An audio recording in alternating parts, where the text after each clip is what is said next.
Hello guys. आज हम weekly contest 340 देखेंगे। काइंड ऑफ स्क्रीन कास्ट है, बाद में प्रॉपर वीडियो डालूंगा इसकी। तो आइए शुरू करते हैं।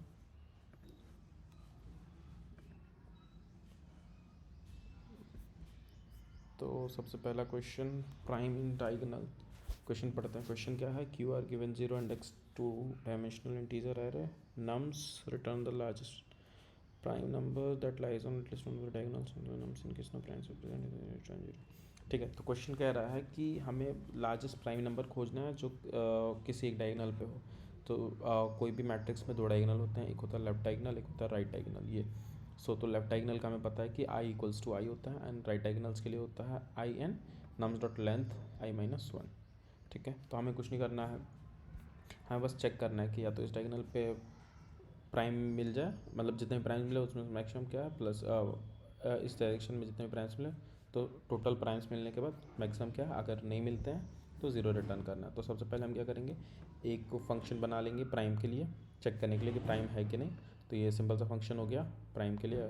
अगर वो less than equal to one है तो सीधा ज़ीरो, नहीं तो अगर उसका कोई फैक्टर है तो ज़ीरो, और अगर फैक्टर भी नहीं है और लेस देन वन भी नहीं है तो इसका मतलब कि वो प्राइम है, तो रिटर्न वन कर देंगे। ठीक है, अब सिंपली हम एक लूप चला देंगे। तो हमें पता है कि बस वो डायगोनल पे ही है, तो डायगोनल या तो आई कॉमा आई होगा या तो I comma N minus one minus I होगा। ठीक है, तो सिंपल हम चेक लूप चलाने के बाद चेक कर लिए कि क्या प्राइम है तो आंसर को हम अकॉर्डिंगली अपडेट कर देंगे। फाइनली हम आंसर रिटर्न कर देंगे। ठीक है, ये था फर्स्ट क्वेश्चन। चलते हैं सेकेंड क्वेश्चन पे।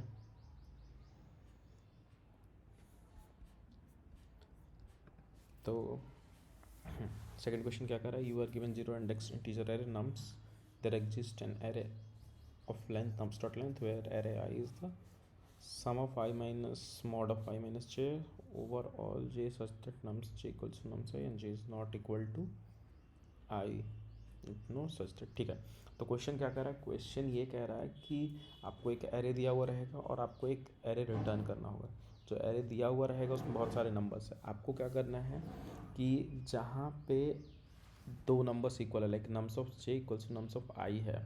सो लाइक यहाँ जैसे कि यहाँ वन है, यहाँ वन है, यहाँ वन है, तो आपको क्या करना है कि इस पोजीशन के लिए जो यहाँ पे वैल्यू है जो कि वन, ठीक है, तो जहाँ जहाँ वन होंगे तो आपको क्या करना है कि इसका इंडेक्स और बाकी सबका इंडेक्स बारी बारी से दोनों का एब्सोल्यूट डिफरेंस लेके और सम करके बता देना है। जैसे कि यहाँ पे वन था, ठीक है, तो वन का इंडेक्स क्या हो गया? ज़ीरो।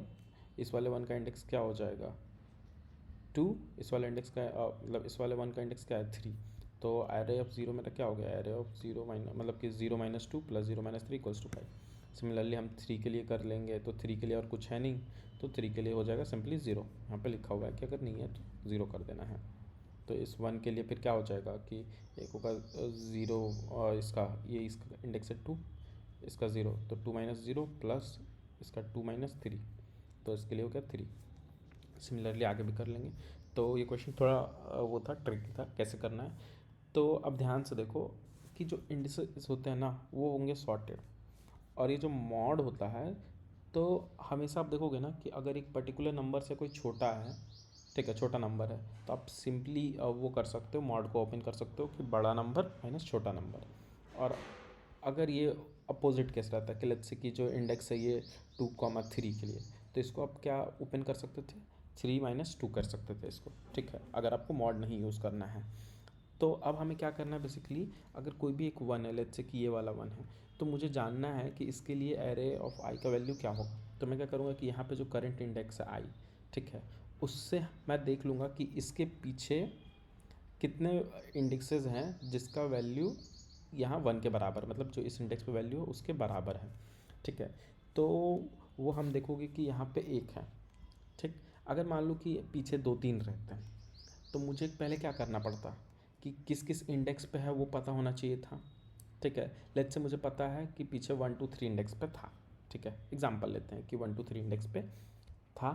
तो अब क्या होगा कि मैं सीधा सीधा लिख सकता हूँ ना कि इसका इंडेक्स माइनस वन प्लस इसी का इंडेक्स माइनस टू प्लस इसी का इंडेक्स माइनस थ्री। क्यों? क्योंकि हमें पता है कि यहाँ का जो इंडेक्स होगा वो पीछे वाले इंडेक्स से बड़ा होगा। सिमिलरली अगर इसके आगे कोई नंबर्स होते हैं तो हम उनके लिए क्या कर सकते थे कि लेट्स से कि सेवन एट नाइन पे था, तो हम क्या कर सकते हैं कि 7 माइनस ये जो करंट इंडेक्स है plus 8 minus current index plus 9 minus current index, तो हमें क्या होता है कि मॉड का कोई टेंशन लेने की ज़रूरत ही नहीं पड़ता। आई होप आपका यहाँ तक क्लियर होगा। तो अब बस हमें क्या स्टोर करना था कि पीछे कहाँ है, ठीक है, मतलब और पीछे कहाँ है वो भी हमें मतलब रखने की ज़रूरत नहीं, बस हमें उसका सम चाहिए कि अगर मान लो 3 जगह पे था तो बस अगर हमें पता है कि हाँ तीनों का सम मिला के 10 है, बस हो गया हमारा काम। अगर मुझे ये पता है कि टोटल पीछे 3 थे और उन तीनों इंडेक्सेस का सम मिला के 10 है, तो मैं सीधा क्या कर सकता हूँ, इस करंट इंडेक्स को 3 से मल्टीप्लाई कर सकता हूँ और जो भी पीछे 10 हुआ है उनका सम वो सब्ट्रैक्ट कर दूंगा, तो मेरा उस एक पार्ट का आंसर आ जाएगा जितने भी इसके पीछे होंगे। सिमिलरली मैं क्या करूँगा कि इसके आगे का सम पता करके रखूँगा कि इसके आगे जितने भी इंडेक्सेस हो जहाँ का वैल्यू इस 1 के बराबर है उसका सम कितना हो रहा है प्लस कितने हैं टोटल आगे इसके। तो फिर मेरा क्या हो जाएगा कि जो करंट इंडेक्स है उसको मल्टीप्लाइड बाई लेट्स से कि 5 आगे थे, तो 5 माइनस जो और इसका जो टोटल सम था वो, तो उसमें से अगर मैं 5 मल्टीप्लाई बाई करंट इंडेक्स कर दूंगा तो मुझे आगे का वैल्यू मिल जाएगा। तो इसीलिए मैंने क्या करा है, मैप बना लिया है। मैप में मेरा बेसिकली क्या स्टोर होगा, जो आर सी और आर एस है ना, उसमें हम क्या कर रहे हैं कि हम पहले टोटल स्टोर कर लिए कि एक पर्टिकुलर वैल्यू टोटल कितनी बार अकर हुआ है, आर सी वो काउंट करेगा, ठीक है, कि वो टोटल कितनी बार अकर हुआ है। आर एस क्या करेगा कि किस किस इंडेक्सेस पे अकर हुआ है उन सारे इंडेक्सेस का सम क्या हो रहा है, ठीक है। तो ये हो गया हमारा पहला लूप से। अब दूसरा लूप में हम क्या कर रहे हैं कि पहले इंडेक्स से स्टार्ट किए, तो पहले इंडेक्स पे लेट से वैल्यू था जो भी वैल्यू था, तो हम क्या करेंगे ना कि आर एस में मेरा क्या था कि उस पर्टिकुलर वैल्यू के लिए जितने भी इंडेक्सेस पे वो आया है ना वो सब थे, सबका सम था।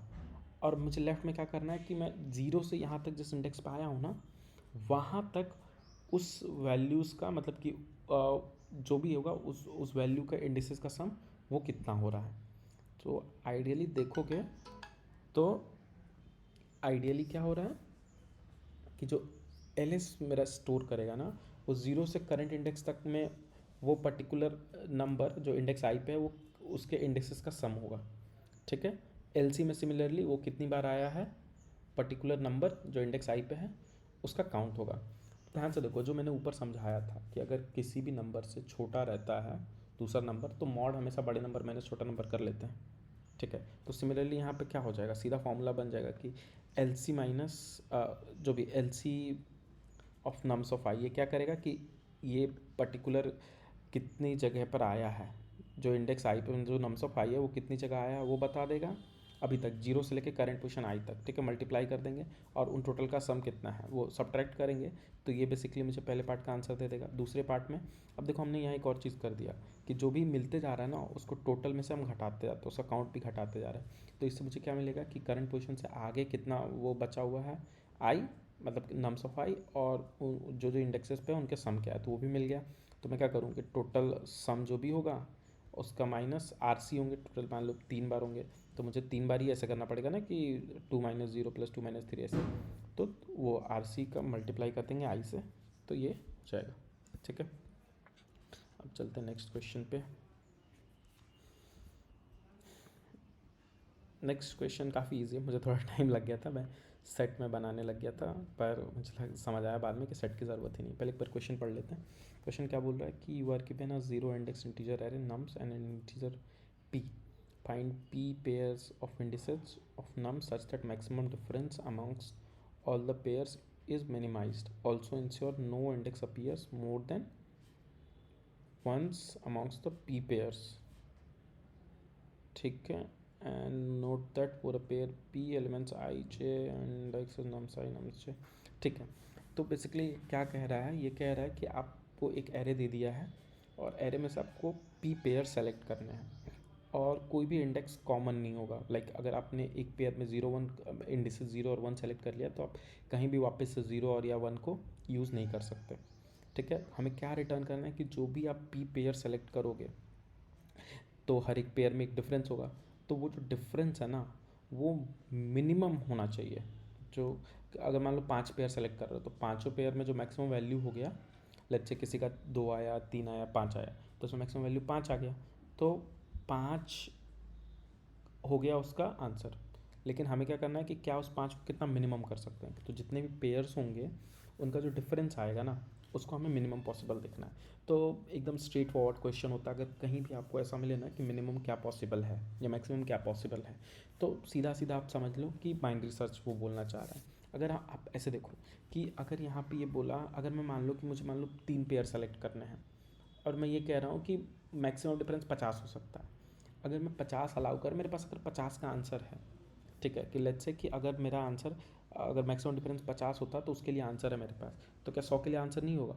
ऑब्वियसली होगा, क्योंकि जो भी डिफरेंस आया है अगर वो 50 लेस देन इक्वल टू 50 है तो obviously less than equal to 100 होंगे। ठीक है, सिंपल सा बाइनरी सर्च का क्वेश्चन है। तो हमने क्या कर दिया कि ये पहले कंडीशन लगा दी कि यहाँ पे दे रखा है कि ज़ीरो भी हो सकता है, तो उसके समय हमको चेक करने की ज़रूरत ही नहीं, सीधा सीधा आंसर हम ज़ीरो रिटर्न करा सकते हैं। उसके अलावा हमने सबसे पहले शॉर्ट कर दिया। शॉर्ट हमने इसलिए करा कि अब हमें ना देखना है कि क्या पी पेयर्स एग्जिस्ट करेंगे कि नहीं। ठीक है, तो कोई भी एक पेयर एग्जिस्ट करने के लिए क्या ही है, मैं करंट और उसका जस्ट नेक्स्ट वाला अगर सब्ट्रैक्ट कर दूंगा, मतलब मुझे आप देखो 2 नंबर के बीच में मिनिमम डिफरेंस मतलब एक एरे है और उसमें मुझे निकालना है कि कोई ऐसा पेयर बताओ जो वो उन दोनों के बीच में मिनिमम डिस्टेंस हो। तो मैं क्या कर दूँ, अगर मैं उसको सॉर्ट कर दूँ और लाइन बाय लाइन एलिमेंट से कंपेयर करूँ, ठीक है, क्योंकि एडजेसेंट एलिमेंट्स के बीच में ही डिफरेंस सबसे कम होगा। ठीक है, तो पहले मैंने ये शॉर्ट कर दिया। अब मैंने सिंपल बाइनरी सर्च लगा दिया कि लो 0 से स्टार्ट कर दिया, हाई रेंज से स्टार्ट कर दिया। उसके बाद यहाँ पे ये सॉर्टेड था, मैंने चेक किया कि अगर क्या करंट एलिमेंट और उसके पीछे एलिमेंट का डिफरेंस अगर less than equal to m है, m बेसिकली ये जो मिनिमाइज़ करेंगे हम बाइनरी सर्च की हेल्प से। ठीक है, तो अगर है तो एक काउंट कम कर दो p में से, क्योंकि मुझे एक पेयर मिल चुका है। और साथ में देखो मैंने i और i-1 दोनों को यूज़ कर लिया, तो मुझे i-1 को यूज़ नहीं कर सकता हूँ मैं, तो मैं इसको एक और इंक्रीमेंट कर दूंगा सो दैट i-1 वापस से कंसिडर ना हो। ठीक है, और अगर इन केस जब हम सारे पेयर्स मिल जाएंगे, ठीक है, सफिशिएंट मतलब कि हमें एटलीस्ट p पेयर्स मिल जाएंगे, तो हम सिंपली रिटर्न कर सकते हैं 1। तो आई होप ये वाला सॉल्यूशन आपको क्लियर होगा, इजी सॉल्यूशन था। अब चलते हैं लास्ट प्रॉब्लम पे। लास्ट प्रॉब्लम आपको देख के समझ आ जाएगा कि ये प्रॉब्लम आपने कहीं देखा है, पर ये हो क्यों नहीं रहा है। टीएलए आने के बहुत ज़्यादा चांसेस हैं अगर आप ट्रेडिशनल बीएफएस लगाओगे क्यू यूज़ करके। पर क्वेश्चन बहुत ईजी है, एक बार क्वेश्चन देखते हैं क्या कह रहा है। क्वेश्चन दे रहा है कि you are given a zero indexed m cross n integer matrix grid, your initial position is इतना एंड यू कैन में वाई ना। ठीक है, तो बेसिकली कह रहा है कि आप 0 0 पे है, आपको एंड पे जाना है। ठीक है, मतलब m-1 n-1 पे जाना है। और आप मूव कैसे कर सकते हो, i, j से इस फॉर्मेट में कि जो भी i को मतलब ग्रिड i j की वैल्यू होगी प्लस उतना ही आगे तक जा सकते हो, लाइक काइंड ऑफ j+1 से इस वाले वैल्यू तक तुम जा सकते हो। ठीक है, सिंपल है, ये हमने पहले भी कर रखा है बीएफएस। बस यहाँ क्या प्रॉब्लम है कि हमें शॉर्टेस्ट चाहिए और हमें ये नहीं पता कि अगर पहले क्या होता था, बस एडजेसेंट जाना होता था तो हमें ज़्यादा दिक्कत नहीं होती थी। अब हो सकता है यहाँ भी जा सकते हो, यहाँ भी जा सकते हो, यहाँ भी जा सकते हो। तो मुझे सबसे पहले क्या करना होगा, कुछ नहीं, हो सकता है कि मैं 2 पे कहाँ से आ जाऊँ, 3 से भी आ जाऊँ 2 पे, हो सकता हूँ 4 से भी आऊँ 2 पे, और हो सकता है इस 2 से भी आऊँ 2 पे। ठीक है ना, इस वाले सेल में। तो मुझे क्या करना होगा कि मान लो मैं जितनी भी जगह से आ रहा हूँ, तो मुझे वो बस देखना होगा कि मैं मिनिमम वहाँ कितने पे पहुँच सकता हूँ। तो ये मेरा सिंपल बीएफएस हो रहा है कि अगर मुझे शॉर्टेस्ट डिस्टेंस निकालना है बस। अब मान लो कि अगर यही वाला 2 पहले भी पुश हो रहा है, बाद में भी पुश हो रहा है, तो मुझे क्या करना होगा, मुझे बस ये देखना होगा कि मैं मिनिमम कहाँ से आया था। और अगर एक बार वहाँ आ चुका हूँ तो फिर आने की ज़रूरत नहीं है। तो मैंने सिंपल प्रायोरिटी क्यू लगा दिया कि जितने भी आएंगे उसके अकॉर्डिंग हो जाएगा ये हमारा। ठीक है, तो प्रायोरिटी क्यू हमने लगा दिया, प्रायोरिटी क्यू लगाया और उसके बाद ये, हाँ, प्रायोरिटी क्यू में पहले 0 0 0 पुश कर दिया, एक विजिटेड रखा, विजिटेड को 0 कर दिया हमने। ये यहाँ से जब तक एम्प्टी नहीं है लूप चला दी सिंपली, और अगर मैच हो गया तो नंबर ऑफ़ सेल्स विजिटेड पूछा था, तो अगर डिस्टेंस आ रहा है 3 तो नंबर ऑफ़ सेल्स हो जाएगा 4, डिस्टेंस आ रहा है यहाँ से 1 यहाँ से 2 तो नंबर ऑफ़ सेल्स विजिटेड हो जाएगा 3। ठीक है, और अगर कभी मैच नहीं हुआ तो रिटर्न -1। बाकी यहाँ पे सिंपल सा BFS है, देख सकते हो कि यहाँ पे क्या करा है उसने, यही बोला कि x को कहाँ से कहाँ तक मूव कर सकते हैं, मतलब x मेरा i है बेसिकली और y, तो जो k होगा मेरा नेक्स्ट क्या होगा i+1, मतलब x+1 से grid of x y comma x तक। सिंपली अगर वो लेस हो मतलब लिमिट के अंदर हो, और साथ में अगर उसका जो करंट प्रीवियस विजिटेड डिस्टेंस से अभी कम हो रहा हो, तभी हम उसको वो करेंगे, नहीं तो नहीं करेंगे। ठीक है, आई होप आपको यहाँ तक क्लियर होगा। ठीक है, तो यही था गाइस आज के क्वेश्चंस का सॉल्यूशन। मिलते हैं नेक्स्ट वीडियो में और इसको मैं बाद में डिटेल में भी समझाऊंगा। ठीक है, थैंक यू गाइस।